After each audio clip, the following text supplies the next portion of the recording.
Today, I am joined by Pistons content creator King to talk about the Detroit Pistons offseason, what to expect this upcoming season, and a whole lot more. Stay tuned for today's episode of the Locked On Pistons podcast. You are Locked On Pistons, your daily Detroit Pistons podcast. Part of the Locked On Podcast Network. Your team every day.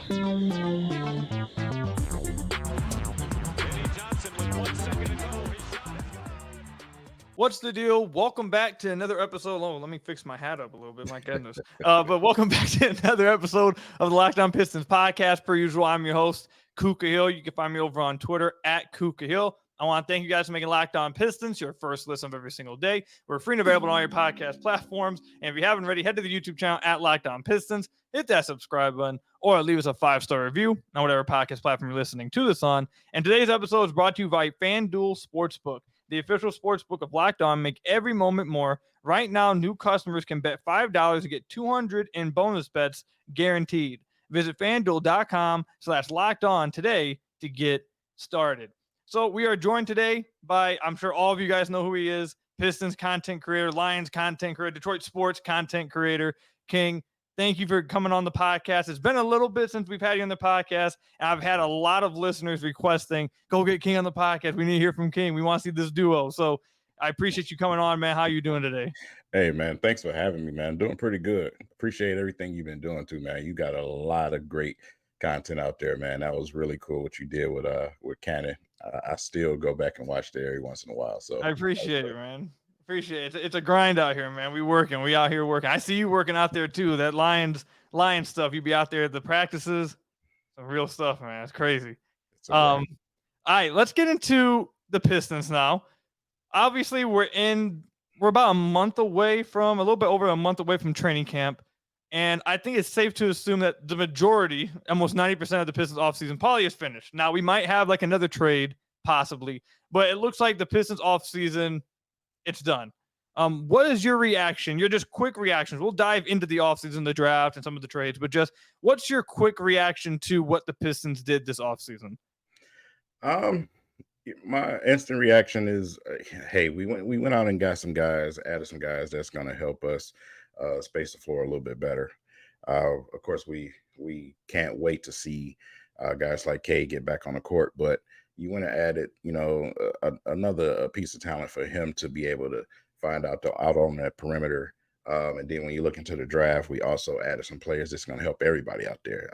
Ausar is, man, absolutely amazing. So, I'm pretty much, I'm sound with what the Detroit Pistons have done so far. I still think it may be another small move coming, but training camp is going to be very important for this team.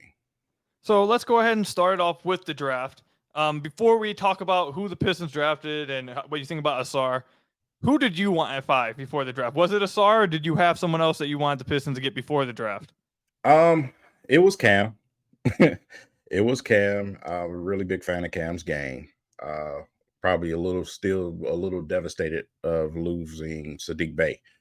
But, Cam was just a dog to me watching him on field.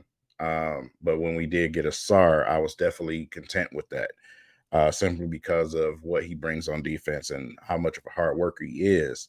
Him and his brother being similar type players in ways as far as effort, going out there and giving everything they got, in the end. We need that on this team. We need a guy that's going to come out there and play both sides of the basketball, give everything got on defense, but at the same time, look for teammates. Team basketball is what we live in. We die by in Detroit. So to go and get a guy like Ausar was huge for me. All right, so let's go ahead and stay on the topic of Ausar Thompson. So obviously the Pistons drafted him with the 5th overall pick. We got to see him play a little bit in Summer League. I see you got the Rico Hines footage going on in the background. For those of you guys on YouTube, you guys can see that going on back there. What have you thought about what you've seen from Ausar in Summer League? And if you want to talk a little bit about the Rico Hines, you can. But what do you think about what you've seen from Ausar thus far? Ability to be make plays for others. Be sound on defense, man. This dude is definitely ahead of the curve on defense. I knew he had defense, but I didn't think he would be this good. Even just watching this Rico Hines footage that we just seen, man, he just was a pest the entire time. But at the same time, being able to find guys, found Jalen Duren multiple times while they were in the gym. setting guys up to be successful. So if you're going to come out there and play with a Cade Cunningham and an Ivy, a Jalen Duren, you need to be able to also give back to those players, which is set them up for plays and set them up for success. So I think he fits in like a glove. All right, so in the draft, it wasn't just Ausar that they went and drafted. They ended up trading up to the 25th pick, I believe it was, for Marcus Sasser. What were your thoughts on the Pistons acquiring him with a backcourt that's pretty crowded at this point now that we look at? We got Cade, Ivy, Monty Morris, Burks, and Sasser, and Killian Hayes. What did you think about acquiring Marcus? It kind of threw me for a curve. I'm going to be honest with you. I said, we pretty much were content with Killian being a backup, an actual full-time backup. So you went and got Ausar, who's a scorer, not the biggest guard, which me personally, I'm not the biggest fan of. I like bigger guards. We are in an NBA right now that has bigger guards. So you need to be able to defend at the same time. So he's a pesky defender. But on an NBA level, that's still a wait and see type of situation for me. So knocking down a three ball is one thing, but I need more. I need you to be able to set up an offense. So, watching him a little bit in his summer league, he's not that guy that's going to run your offense. That's just not what Sasser is. He's a guy that you put out there and say, go score the basketball. So him mentioning himself in his press conference saying that, he was going to enjoy playing with guys like Cade and being off the ball is pretty much ideal for what I can see Sasser being. Yeah, Sasser's pick, I've said this many times in the podcast with guests, and when we talked about Marcus Sasser, it definitely did surprise me a little bit. I thought they were going to go with another wing. And I do think that was a little bit of a luxury pick for the Pistons. I'm interested to see how they try to get him in the rotation this season with the guys they already got in the backcourt. It's going to be interesting to see how Monty Williams decides to really handle that backcourt that they got going on. But outside of the draft, I kind of mentioned one of the guys, Monty Morris, the Pistons traded for, Michigan native. They also traded for Joe Harris, who absorbed pretty much all of their cap space, really, in free agency. What did you think about those two trade moves? Did you think those were the right moves to make? Do you think they're going to help the team this season? Just what was your overall thoughts on those? With the Joe Harris trade, I definitely was on board with that. Like I said, anytime you can go and get a shooter of that caliber, you go do it.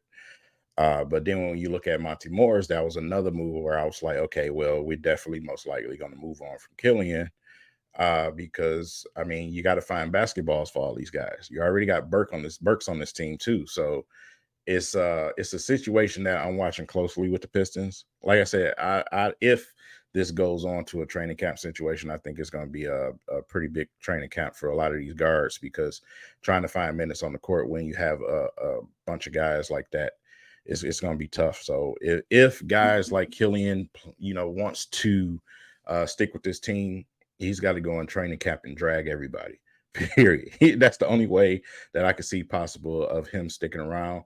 He's got to go drag these dudes and say, hey, I'm better than these guys. You got to go impress Monty Williams and say, hey, I bring more than just this or that. I can do a lot of little things that can help this team be successful with this second unit. So it's going to be interesting. The Pistons entered the offseason with some of the most cap space in the entire free agency, but yet they didn't make one free agent signing. Yeah. Were you surprised by that at all? Are you bothered by that at all? What did you think about that? I'm not surprised. I'll say that. It's Troy Weaver. Troy's not a guy that's just going to go out there and do things just to do them. It's just, situations just didn't arrive where he would, make a move. It happens that way sometimes. It's at this stage of this restoration that we have with the Pistons right now, I'm totally content with that. Let's go out here, let's get a full season of our guy and Cade, and Ivy and Jalen Duren and Stu and see what we really, really have, because these guys, you look at the number of lineups we had last season and the amount of games that the guys missed. It just wasn't enough time for us to go in and truly evaluate and see what we had. And speaking of Cade Cunningham, Cade has had a very hyped up summer, starting with the Team USA scrimmage where he really performed and wowed some people and got some high praise from Steve Kerr and other NBA players, NBA reporters that were there. Then he follows it up with playing pretty well at this Rico Hines. A lot of people talking about how good he looked there. He's number one right now, I believe, by NBA analyst. I forget which. I don't know if it was ESPN, Fox, or whatever. But one of the they took some votes of who was going to be most improved player of the year, and Cade finished first in one of them. I don't know if it was Fox or ESPN, which one it was. But either way, he's in the top 3 odds for most improved player overall.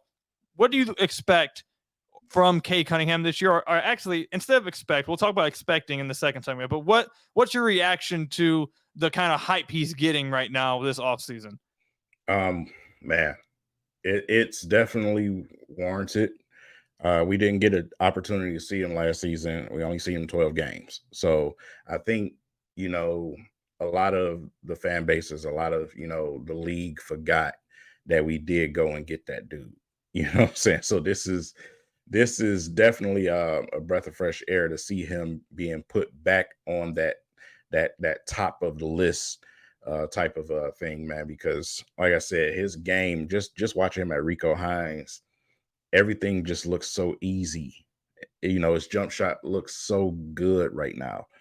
I can't wait till you get out there and, and tear the league up, man, and let the league know, hey, I'm here. You know what I'm saying? I'm here. Of course, there was a little bit of hate here and there with Cade when, he did play in his rookie season. Well, this is going to be the opportunity to shut everybody's mouths. This is going to be, hey, I'm establishing myself. You can't do nothing but love me. I can't wait for that season, the revenge tour to take place this season. And we're definitely going to be talking about that when we come back. I can't wait to hear what you expect from Cade, the Pistons' former number 1 overall pick and their franchise player this season. It's really going to be his second season, but his third year technically in the NBA. We'll talk about that and just what to expect from the Pistons overall. We'll get some King's thoughts on that as well. But first, I've got to tell you guys about one of our sponsors. This one, I got to tell you guys about FanDuel. Get ready for the NFL season with incredible offers from FanDuel, America's number 1 sportsbook. And the NFL season is literally just a week away, week and a half away. Can't wait for it.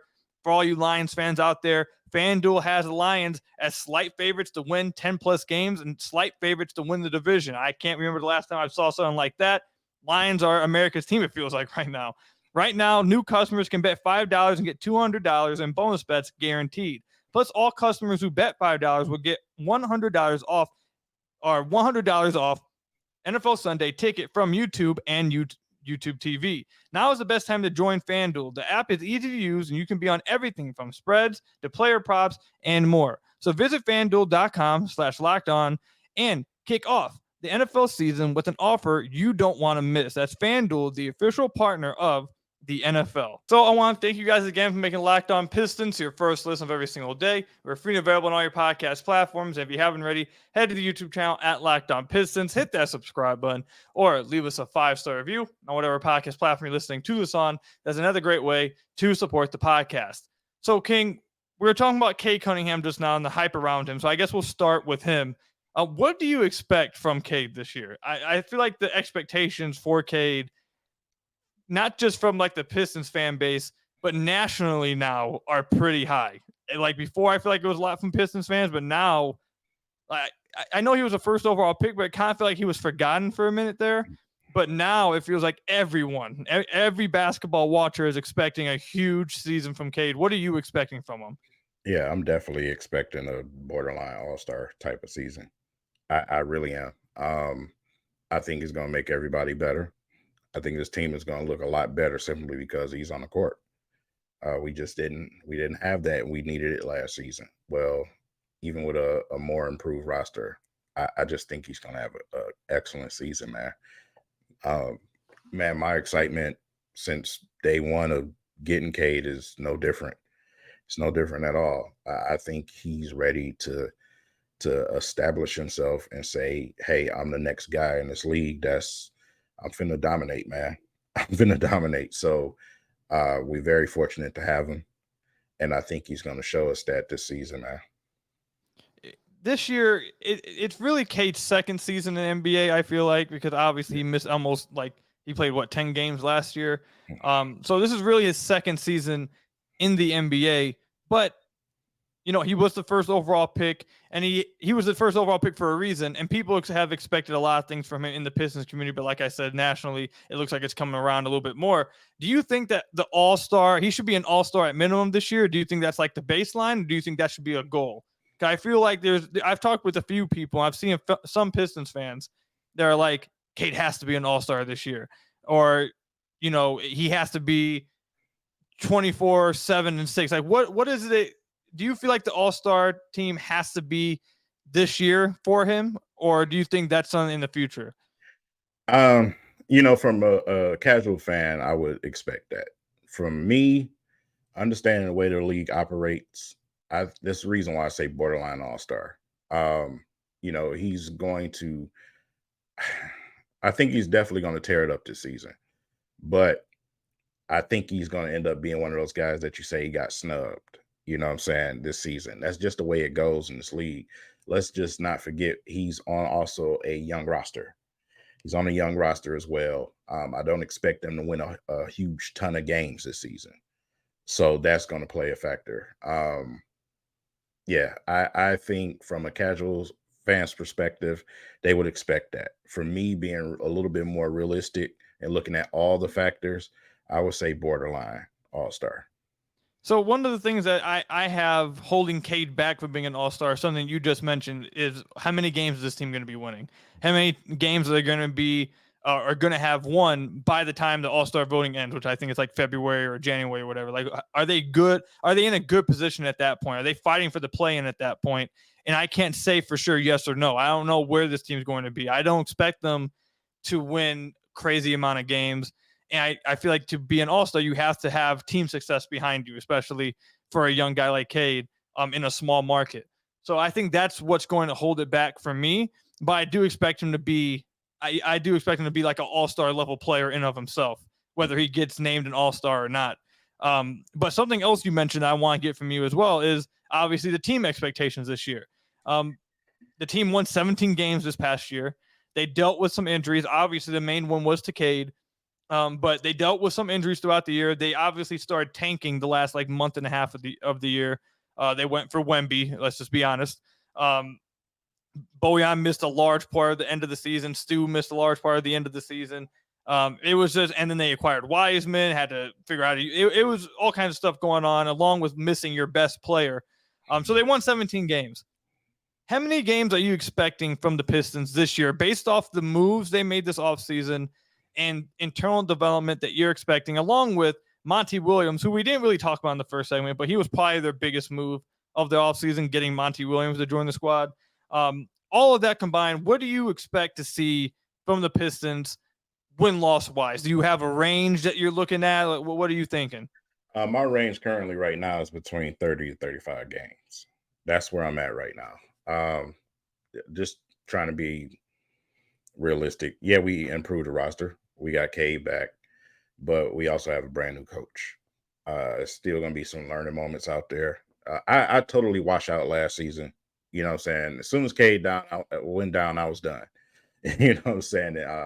Especially once I figured out, hey, we definitely going for Wemby, because guys were out for long periods of time with simple injuries. Let's just say that. So I'm like, okay, I know what this is. I totally washed that out. Based off the roster, based off of his play, Cade's play, based off of Monty Williams as a coach in general, I settled around that 30 to 35 range. Yeah, that's just around where I have them as well. I've said that my expectation is that they're probably going to win 32 games. I think 32 games is reachable. I think that's probably where this team is. Because like you said, I don't think that they were a 17-win team last year. Now, I also wasn't very high on last year's team. I don't think they were 17 wins, but I don't think they were like 30. I think they were probably realistically for me, like a 23, 24 win team. And if you look at a 23 win team jumping to 32, that's not as crazy as saying a 17-win team just jumped 15 games in one offseason, because I don't think that's actually who they were. If everyone was healthy and Cade actually played, I don't think we'd be looking at 32 wins this year as some crazy jump. So that's where I have them expected to finish around. So I completely agree with you. The thing is that, do you believe Pistons fans will think that's enough? Do you think the Pistons fan base, if the Pistons were to win, let's say they won 32 games, 33 games, at the end of the year, do you think Pistons fans would be saying we had a good year? Or do you think, because I'm seeing, I don't know about you in your community, but the Pistons community I'm watching and seeing and scrolling around and the comment section, Twitter, all these places, I'm seeing some people get a little tired of Troy Weaver already. And so what do you think? If they were to win 32, 33 games, what do you think the reactions from the fan base would be? Not good. Hey, listen, Coop, I'll be honest with you. We're dealing with this fan base for 10 years now. And man, we've had some down times. But when it comes to this process, oh my God, the impatience is ridiculous. It's just like, what have you done for me lately with the fan base? I get it. Been a lot of downtime, but bro, come on, man. Like this is, we just talked about last season. When you look at the stage that we are right now in the restoration, I think 30 to 35 games is actually right where we should be in this process. They have to learn how to win first. So we can't go and expect them to tear the NBA up just because we made a few roster moves here and there. We got to be realistic. But with this fan base, boy, it's I've seen a lot of Troy Weaver, let's say, hate. But I get it from a fan base that's seen Stan Van Gundy and everything else. It's understandable, but let's be realistic, guys. This is where we probably end up next season as far as wins, and that's okay. It's okay. So this is the last thing I want to say about that, and then we'll move on to the game of yes or no that we're going to play with King, that we played with Omari and James. We're going to see how King does with it. But the thing about the Pistons restoration and what Troy Weaver has going on, I'm not sitting here saying Troy Weaver is a great GM. I honestly don't know if we know yet if he's a great GM or we don't know yet. We got to see how he does once he, where can the team take the next step eventually? Well, I'll wait to see that. But my feeling is like a lot of fans feel like you need like this immediate success this year because it's year 4, simply because it's year 4 since Weaver took over. And my thing is, if the team were to win 32 games this year, are you any lower on Cade? Are you any lower on Jane Ivey? Are you any lower on Jalen Duren? Are you any lower on Ausar Thompson? Because if you aren't, those guys are not even close to their primes yet. Jalen Duren's probably like 6-7 years away from his prime. In 6-7 years, he's going to be 25. Like, he's not even close to his prime yet. Ivy's about 5 years away from being like 26, 25. Cade's 5-6 years away from entering his physical prime. They're a long ways away from actually being their best selves. So unless you're lower on their future and lower on their like progression and who they are, I don't see how simply seeing growth in the win total year to year wouldn't be like, I'm not saying that you need to be okay with never making the playoffs again. What I'm saying is like, if they win 32 games this year, you've seen them jump 15 games from last year, and you have a good young core that you believe in, that you think will be really good when they hit their primes in like 4 years. And that's really what you're building for. You're not building for a 24 season. You're building for when they're in their primes. That was a little bit of a rant from me, but it was warranted. It was definitely warranted. I had to say it. But anyways, when we come back, we're going to play a game of yes or no with King. Let's see what his answers are. Let's see if he does his good. So we did this game with James, and James did a good job, but he eventually, on one of the questions, he had to get an explanation for. He wouldn't allow it just be a yes or no. Omari gave a yes or no with every single answer. So I appreciated that, but James was fun, is 100% as fun as well. So I'm interested to see how King does here, but stay tuned for that. First, you guys got to hear from some of our lovely sponsors. So I want to thank you guys again for making Locked On Pistons your first listen of every single day. We're free and available on all your podcast platforms. If you haven't already, head to the YouTube channel at Locked On Pistons, hit that subscribe button, or leave us a 5-star review on whatever podcast platform you're listening to this on. That's another great way to support the podcast. All right, King, are you ready? I'm ready. Let's do it. All right, so it's going to be like, depending on how long it takes for you to think about your answer, it's going to be somewhat rapid fire questions here. Like, as soon as you answer one, I should have one right back to back to back to back. Okay. You ready? Let's go. All right. Okay. So the first one is one we've already talked about, but this is a little bit of a softball. But will Cade Cunningham be an All-Star this season? No. Will the Detroit Pistons make the play-in this year? Yes. Okay. Will the Pistons make the next round of the in-season tournament? No. Will the Pistons win 40 games? No. Will Cade win Most Improved Player of the Year? Yes. Will the Detroit Pistons make another trade before the start of the season? No. No. Okay. That was a different answer than Amari and James gave. Okay. So the next question was going to be, will Killian Hayes be on this team the start of the year? So I'm assuming you're going to say yes to that one. Yes. Okay.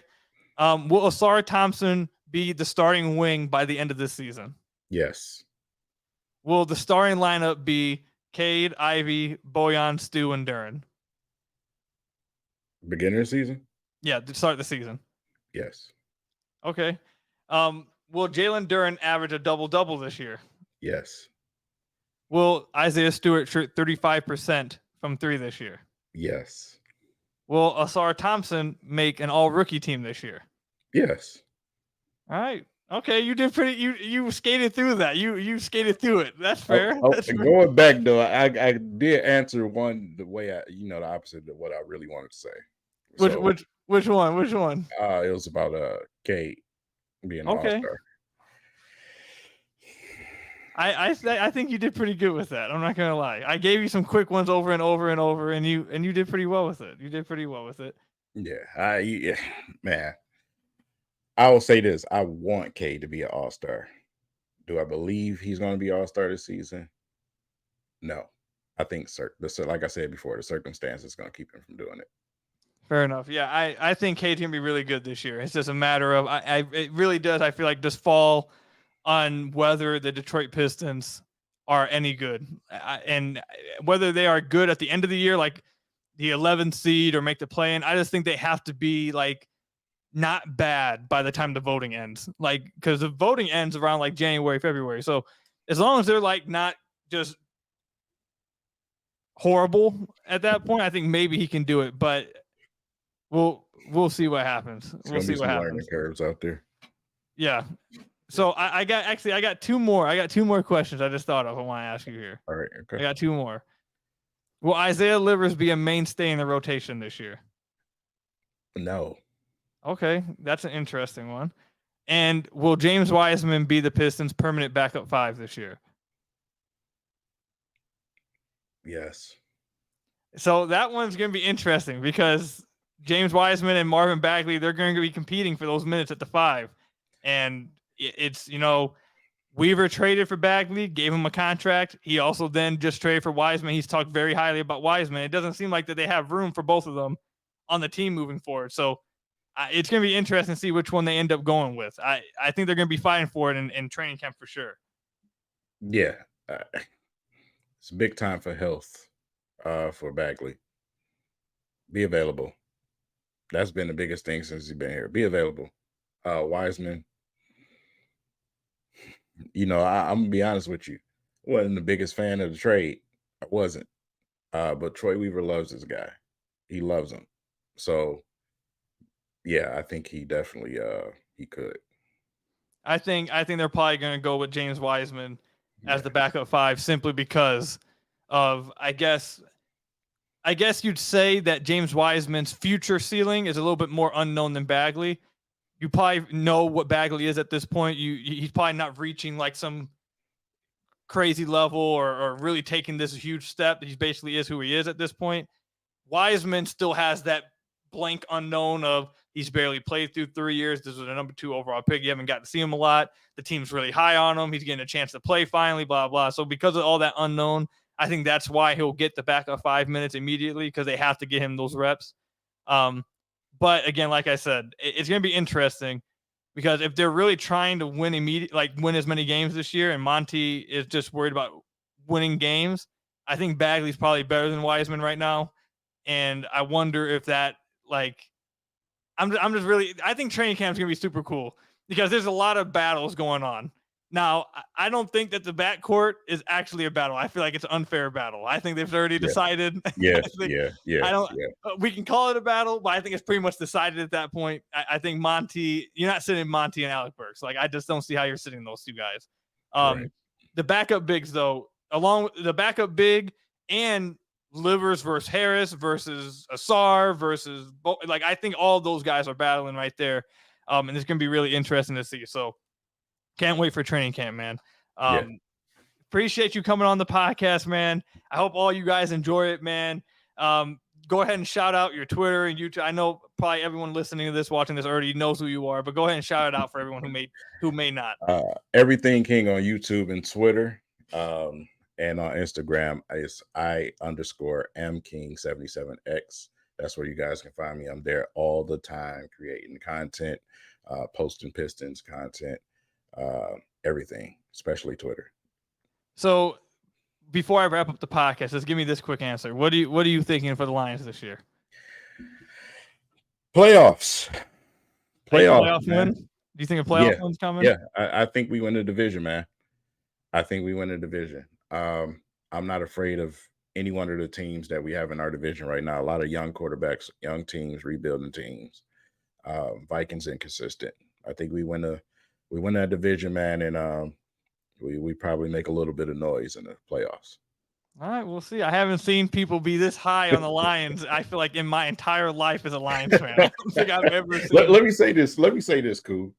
As long as I've been a Lions fan, I've never seen the team built this way. I've never seen a coaching staff like we have right now. So that's what's got me a little bit more optimistic this season. Yeah, only if I have a Stafford jersey up there behind me. Only if he got to have this coaching staff in front of us, dude. Man, it would have been crazy. But all right, we can't go too crazy with the Lions right now. We can't completely change the podcast. Right. Thank you, King, for coming on, man. I appreciate it. Thank you guys for making Locked On Pistons your first listen of every single day. We're free and available on all your podcast platforms. Hit that subscribe button to the YouTube channel. Leave us a 5-star review, whatever podcast platform you're listening to this on. And until next time, I'll see you guys later. Stay safe. Till next time, peace out.